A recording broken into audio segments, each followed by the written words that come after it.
Good morning, everyone. Good morning, everyone. Good morning. So today we are thrilled to be talking about this digital collectibles in the metaverse topic. I am joined by several of my esteemed colleagues in the Elrond NFT space, now MultiversX NFT space. So we're really excited to talk about everything. I've brought some notes because there's a lot to cover. But as founders, all of us, what we wanted to do is kind of give you guys some intros, a little bit about our paths to what brought us to where we are today, and then, of course, where we're headed, what the future looks like with MultiversX, with the metaverse, and how we can bridge that gap between what's physical and what's digital. So, for starters, maybe, Carl, you want to start us off? Sure. First of all, I want to thank everybody for being here. It's a pleasure to be here. So I'm part of Elrond Apes. I'm the CEO of right now. It's been an extraordinary journey for us. We launched in January, and the last 11 months or so has been really fascinating, really thrilling. We have grown quite a lot, though, I would say, and that's all down to the community that we have, the team, and a lot of things that we have done in the past. So really exciting this year has been for us, though, and we're really looking forward for the next steps that are going to come up, though. Obviously, there's been so many announcements that have been happening over here. So really, we're going to try and see how to leverage everything for the way forward, though. So really exciting times ahead for us. All right.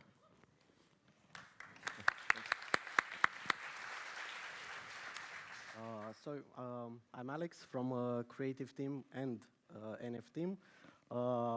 We come from a Web 2 company where we create user interfaces for developers so they can speed up the development process when they create websites and applications. And we came to the Web 3 world this year, and we wanted to help the developers who want to create on top of the Elrond blockchain, do better apps, and of course speed up their working process. And what I can say is that we've got we've seen a huge community that was embracing us with warmth and with support, and that was really interesting, coming from a general Web 2 business and going to this Web 3 where it's based on the community. And it was really impressive to see how nice is the community and how supportive they are. And yeah, that gave us, huge courage to continue this journey. And yeah, I'm really happy to be here, and nice to see you guys.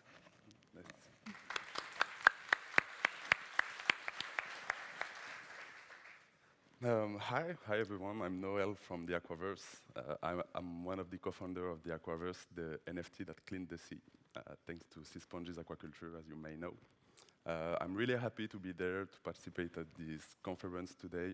It was amazing since Wednesday, a lot of news, and I hope that this panel will be good too.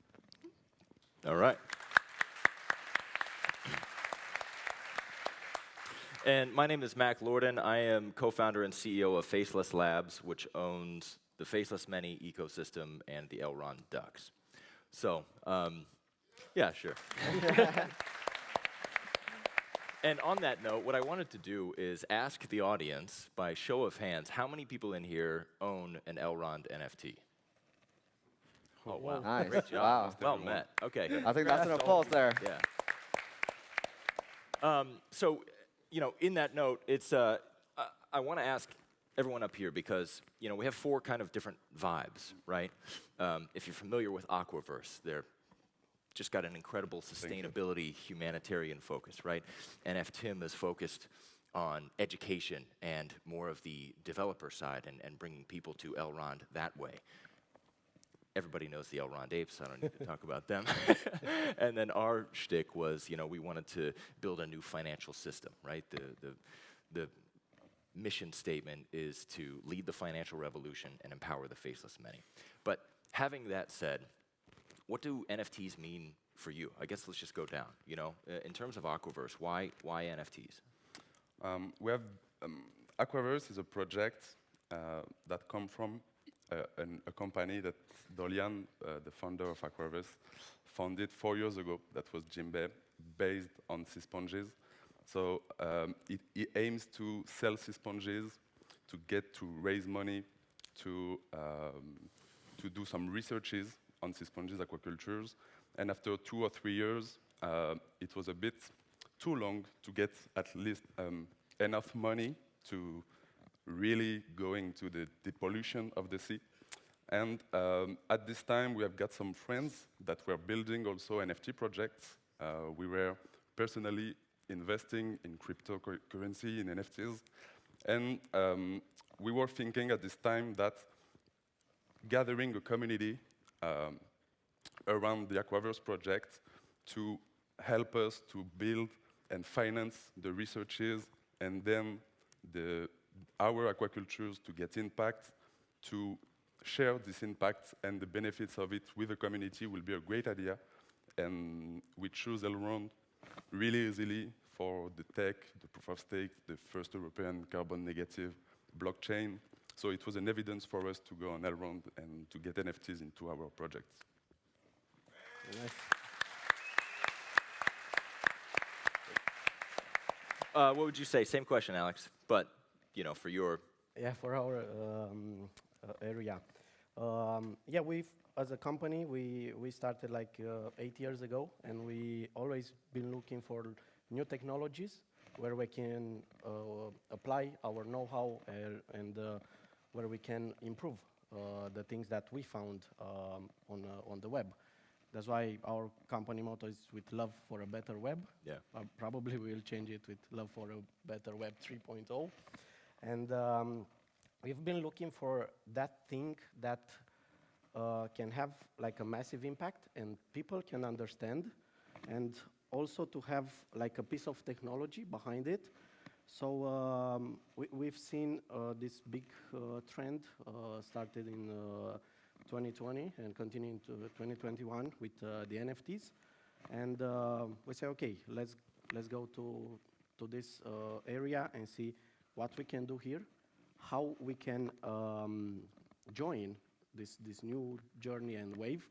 And we found NFTs as a really good starting point. So that was for us. And we, as a technical company, we had to go deep through all the code and everything that is behind the picture. So it was really interesting to discover and to understand what is there. So that was for us.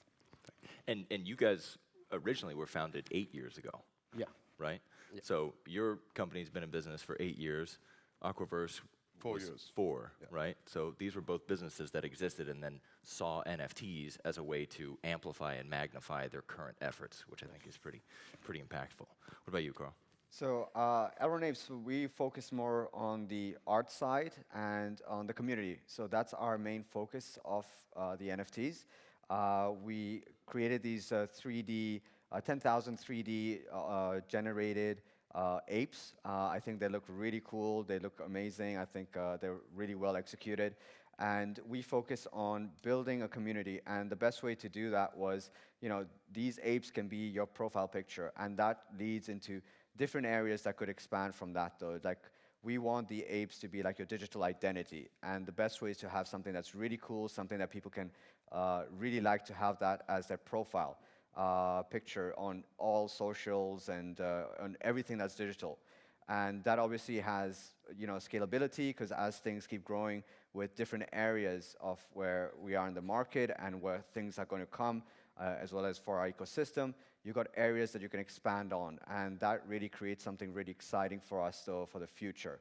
So we really focus on the area of what the art is and building a very strong community.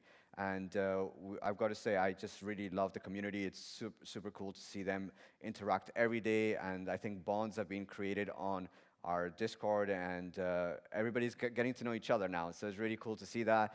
They're meeting up in real life and everything. So that's the emphasis, and that's what we wanted to do. And it's really humbling to see that progress and keep on developing. So that's a bit about Elrond Apes. You know, one of the things as a founder myself, I didn't realize until months into it is just how important the need for identity and a place in community really was.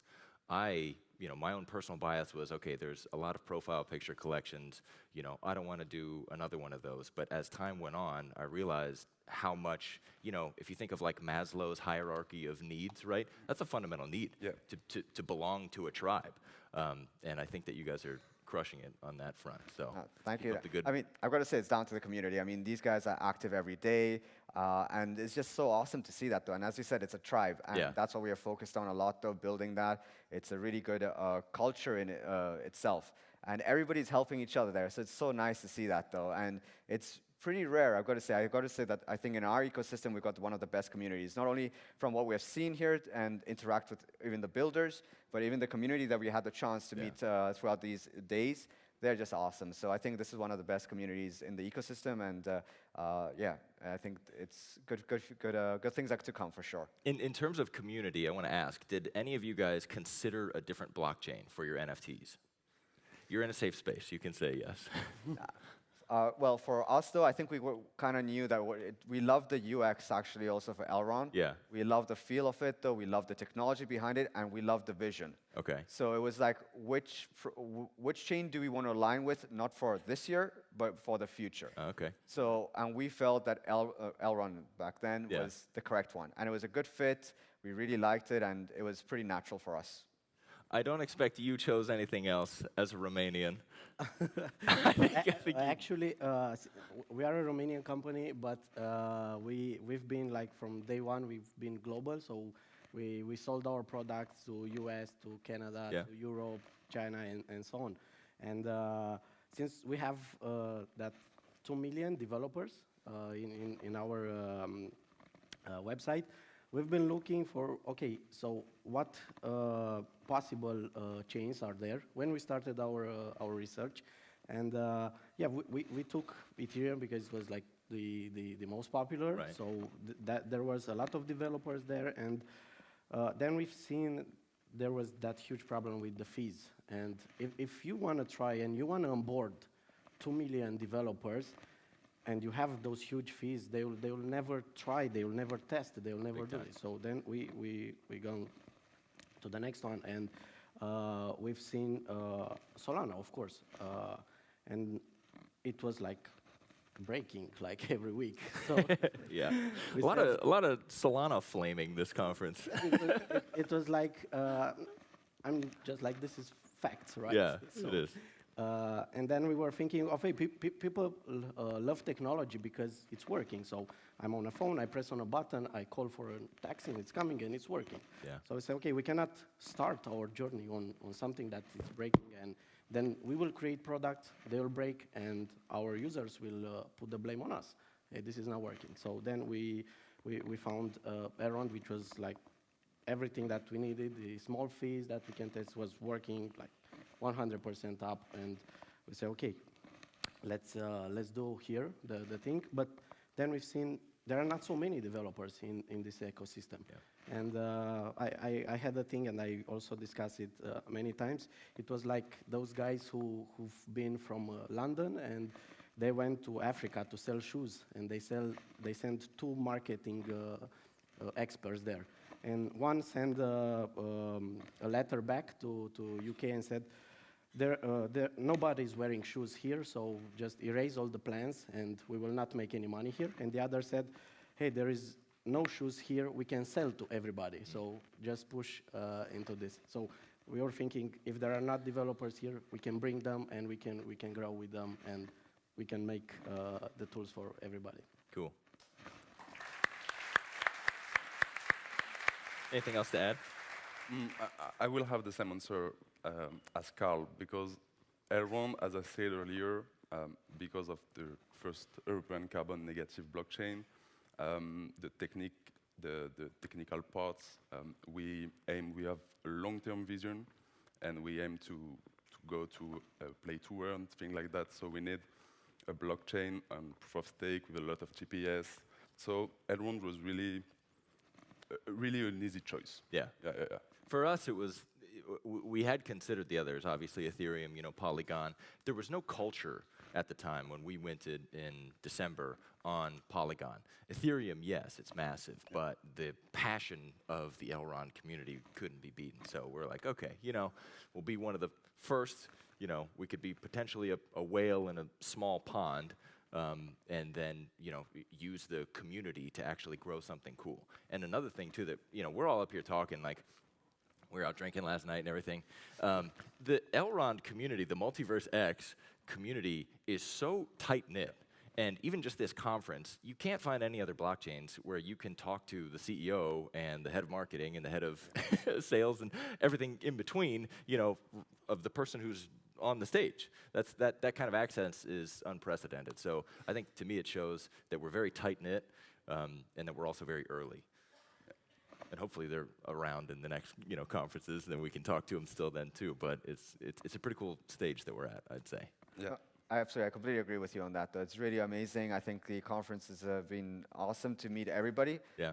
I don't think we actually met, to be honest, though, and it's been really nice to interact with also other projects, get to know them, who they are, what they're trying to do, learn things from that, though, and that could only happen in person. So really, really happy to be here, see the community, and see how passionate everybody is, and that's so cool to see.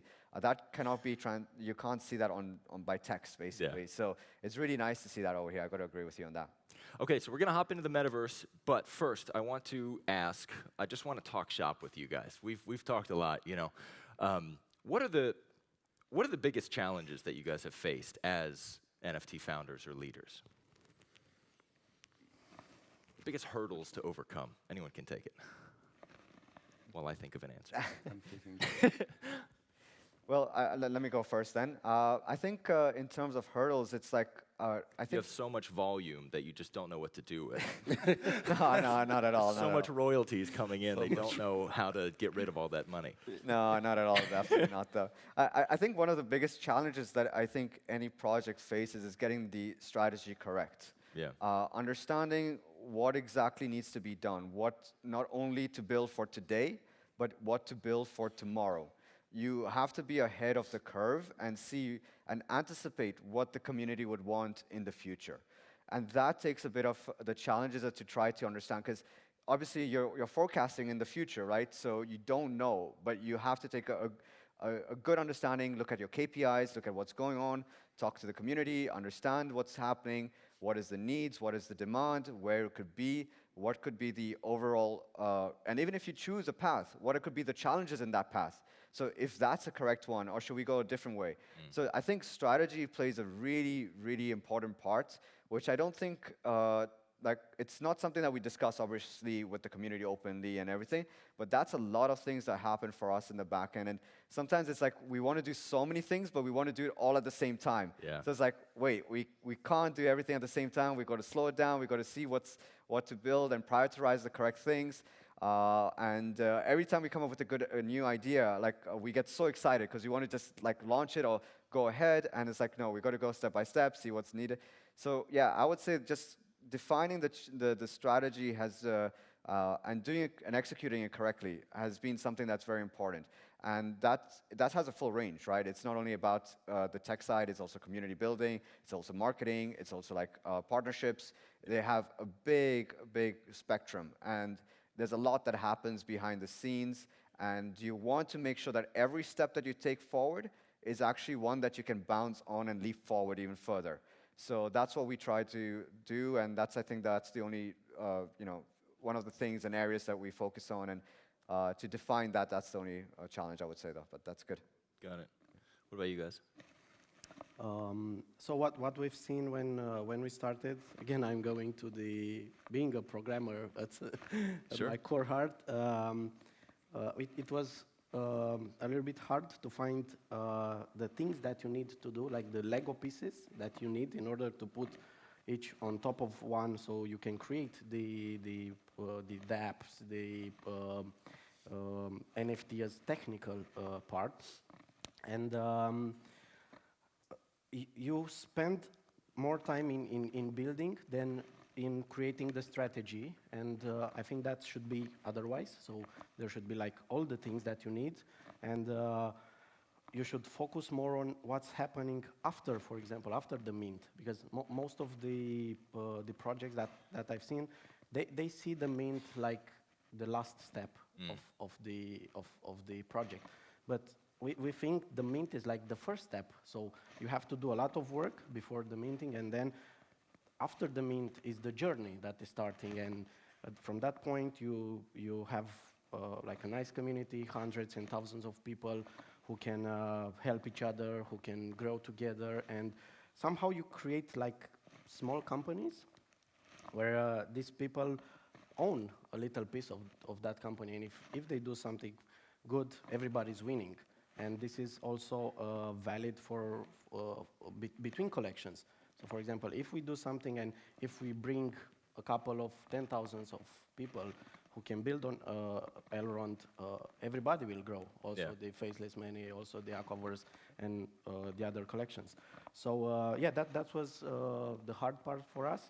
But as soon as we crossed that thing, I think everything was some kind of smooth, because the community gathered around us. As I said in the beginning, they were really supportive, and that's fantastic. You don't see that support level when you create a company, like everybody's throwing at you. It's that's such a good point. Like if you guys don't know how much your support or your feedback impacts us as founders, like that's fuel for us. You know, if there's things that you don't like, that's extraordinarily valuable. So we know what we're doing wrong and to fix that. And also the feedback loop. You do something, then the community is coming, hey, maybe this is not so good for us and also for the project. And then you do a poll, you change it really fast. That's incredible. Yeah, all right, I like that. For us, I think that our main challenge is make our project understandable, because it is really a huge project. We are doing so many things. We are doing sea sponges aquacultures. We are selling NFTs and developing a whole Web3 ecosystem. We are going towards a play-to-earn. We are creating some products based on sea sponge, like thermal insulator. So really, really a lot of things. And when we launched this project on Elrond 1 year ago, we came with a 20 pages white paper on the first day. So yeah, only the bravest ones have read it. They come to us to ask a lot of questions. We were on Discord to answer all of them, and the first to understand the project become our ambassadors, and they were welcoming the new people in. But today we are trying to find new ways to make our project understandable, probably with other formats like video or things like that, because a white paper is pretty complicated to understand. Yeah. Okay. Two things. Yeah, we can clap. I was going to answer that. Two things I wanted to touch on. Mike, I was curious about your project and the team, and how are the things? Oh, sure. Thank you. Yeah. So one thing that Carl said that I thought was interesting was the strategizing. And I think that, you know, whenever you're creating something, and I'm sure Benjamin and any founder has to deal with this on an even more exalted level, but you have to run through simulations in your head for what that's going to do, negatively or positively. And that takes so much willpower and mental computing. On days that we have like strategy meetings, I'm just toast by like 4 p.m., you know? And I'm sure you guys are in the same spot, because you have to think about what it's going to impact, who's going to like that, who's not. So that's definitely a challenge. But I would say for us, the biggest challenge that we've had is probably over-innovation. We were talking about this the other day at the booth, but you know, like when our project launched, we wanted it to be so unique, and it made it complicated. Still cool, but you know, complicated. Like for instance, our NFTs have different poses, right? So instead of just looking at the shoulders up, ours have full bodies that can be holding like a sword here or there or there. Did we need to do that? I don't think so. Like, that made our lives hell to try and figure out how to do that, you know? And you know, and anything that we've done, you know, right now, like we've even considered, should I say this? I'll say it. We've considered like hiring somebody who's dumb just to like consult with them and be like, hey, does this make sense? Like, are we, we're doing it wrong. So if anyone wants to reach out to me after the show, feel free. But yeah, it's, you know, we've all got different brands of challenges to face in building this. But you know, going forward, I teased a little bit about the metaverse. So this is kind of where we've come from, where we've been, and what we're building towards. So, you know, what does the metaverse, this term, mean to you? Or, you know, maybe in a philosophical way, but also in a personal way. I'll start with you. The metaverse, for me, in personal way, it's really an evolution of the internet, of the Web 2.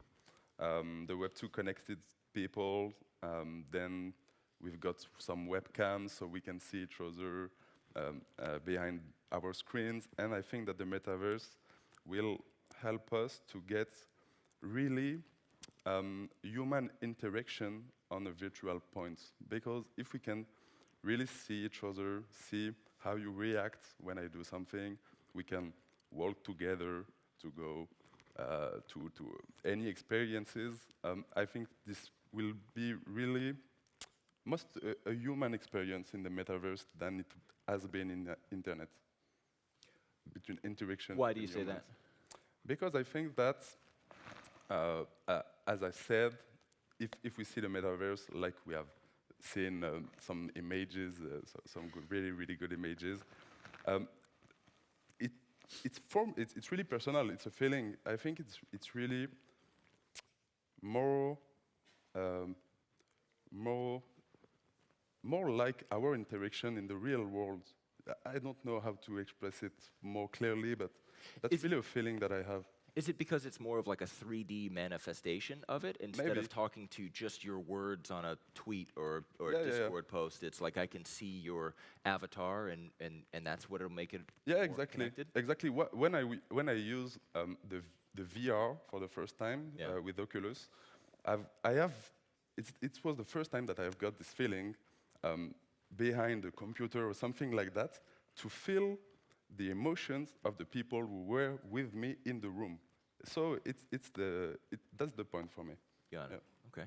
What about you, Alex?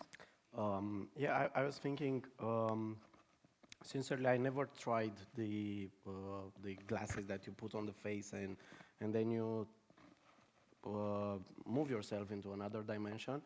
So I was thinking more at this metaverse, some kind of, so going a little bit back, we are like human creatures, and we like these interactions, and we've talked on, let's say, Twitter, but then the biggest impact was when we four were in the backstage, right, and seeing each other. Hey, I know you, I've seen about your project, congrats, and so on. So that was really, really powerful for us as emotional creatures, right? So I was thinking if we just move with the glasses, there will be a point where you will need to feel like the energy of people that are behind and near you. So maybe I'm thinking of the metaverse as something that is like an augmented reality, more than just sitting on a chair and just looking, but having like something that is completing our real world with different informations, and we still interact with each other.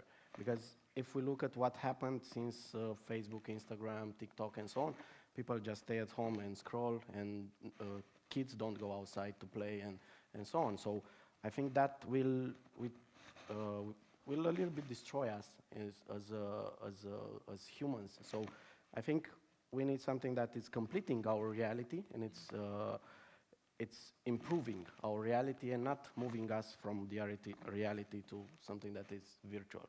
So it's almost like a social improvement, but at scale. Exactly, yeah. And just coming here and having more information about you, about the environment, but you still feel the thing. That's my point. So Yeah, I like that. What do you think, Carl? So I think Metaverse is, it's very curious actually, to be honest. Though I think there was a beginning at the beginning we saw a slide that whatever you've heard of it may not be true, or it's kind of curious. The way that I would define Metaverse is basically it's the transition from a text-based internet to a more immersive internet. That would mean that obviously you could do VR as well as AR, so augmented reality would play a part also, as well as virtual reality. So you're combining all of that though. Now, when you do combine these two together, and it's a much more immersive internet, the question now comes into the areas of ownership. So if you're into this immersive web, how do you define the ownership of anything that's in it? And that's where I think NFTs play a huge part. And NFT is a great asset because it's got a limited supply, right? So that will give you the ownership into these areas there, and it will evolve basically, because you can then take your asset from one area of the metaverse and move it to another one. So that gives you the flexibility to move things around, and I think that's where the future would be though. Metaverse is a huge opportunity, I think, though. I saw that JP Morgan said it's like a $1 trillion industry that they're forecasting, so definitely there's something huge that's going to be coming. We have seen multiple companies try and explore these areas. So I think it's something that's really exciting to come, and to see how the NFTs will evolve in these areas as well, and how could even us as Elrond Apes or any projects of NFT projects could position themselves to take advantage of these changes. We'll be very curious to see how it happens, though, and what you could do. I mean, there's a lot of stuff that's happening right now, though, digital identity, which could lead, you taking your identity from one place to the other. That could lead even to, KYTs, where your proof of transaction is actually who you are instead of doing KYCs. So there's a lot of things that could happen with this, though, and it's really innovative. It's a frontier. It's really exciting, I've got to say, though. So yeah, Metaverse it's a big thing yet to be fully defined. I think there's going to be multiple and different areas of it, though, and it's all going to come together eventually. But it's definitely going to be the transition from text-based to a much more immersive web. That's how I look at it. Yeah. I'd say, in addition to that, identity and sales and marketing. So you mentioned identity, but I think that with as many people we have on this planet right now, people more than ever want to have an identity. They want to stand out from the crowd, and they want to be a part of some kind of community, hence the explosion of PFPs. Yeah. So that's going to be huge, and that's going to be a 3D manifestation of that. That will be awesome. But also, the reason I see the metaverse as inevitable is because if I'm a business and I can sell my products to these customers in my local spot, right? But then I can also sell it to them in the metaverse as a virtual form of what I am selling them, right? Like shoes, clothing, any kind of skins. Game have been doing this for years. You're doubling your available audience, right? So why wouldn't they want to do that? Think about big names like Nike, Louis Vuitton, Dior, other French brand names. Lacoste. They're status symbols, right? So if you want to have status in the real world, you have your bag or your shoes or whatever. If you're in the virtual world, it's the same thing. You still want to show off, right? So to me, that just seems like endless implications for what that can be in terms of identity, product availability, and then just expression. And like Benjamin was saying yesterday too, a true metaverse will allow you to create in that space, which is going to take a lot of building. Oh, yeah.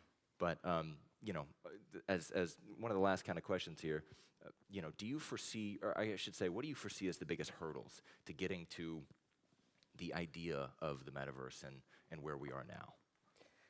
I think it's to define, see how things evolve, though. That's why we are curious to see how things are going to evolve, what's coming. I think there's a lot of development happening. There's a lot of products that got released, though. This week, there's so much stuff that's come out, though.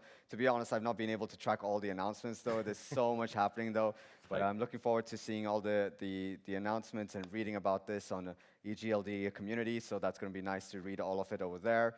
But we need to see what's going to happen from the development side and how we could leverage things from that, though. And it's going to be fun. It's going to be very exciting for sure. Yeah. Definitely. All right. What about you guys? I think it's complicated to anticipate what the metaverse will look like because, as we said just a minute ago, it will be created in real time. So I don't want to fix an idea in my head and just let go and see where it goes. Yeah, in crypto and NFTs, it's hard sometimes to forecast because things, I always say NFTs are like dog years. Like if you've been in the NFT space as a founder for a year, you've been in it for like 7 in the real world, you know? But there's just so much to develop, and as it happens, it kind of changes and lets you know what new horizons are possible. But Alex, did you have anything to add? Yeah, we've seen there were like four ideas about what the metaverse could be, and all of them are great. If we ask everybody in the audience, everybody will come with its own.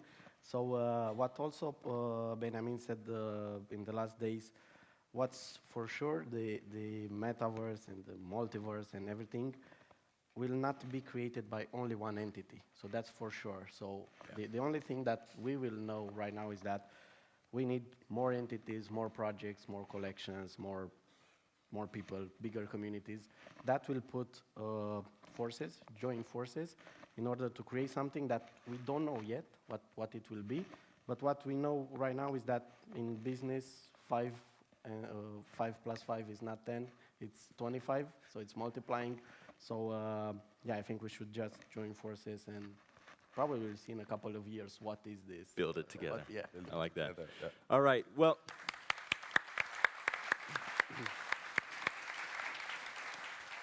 Well, I want to thank you guys for joining me. I want to thank the MultiversX conference for having us up here. In the last couple seconds here, tell us where people can find you. Start with you, Carl. So obviously there'll be socials. Elrond Apes is on Twitter, Discord. Definitely look us up though. We'll be around. So yeah, please just check us out though. It's all online though. All right, great. Same Twitter, Discord, GitHub, also in the area around here, so you can just find us. Noel? Yeah, about Twitter too, Discord too. Come on Discord, we've got an amazing community. They will welcome you. They will help you to understand the project. You don't have to read the 25 pages of the white paper. Just come into the Discord and we will welcome you. That's a good answer.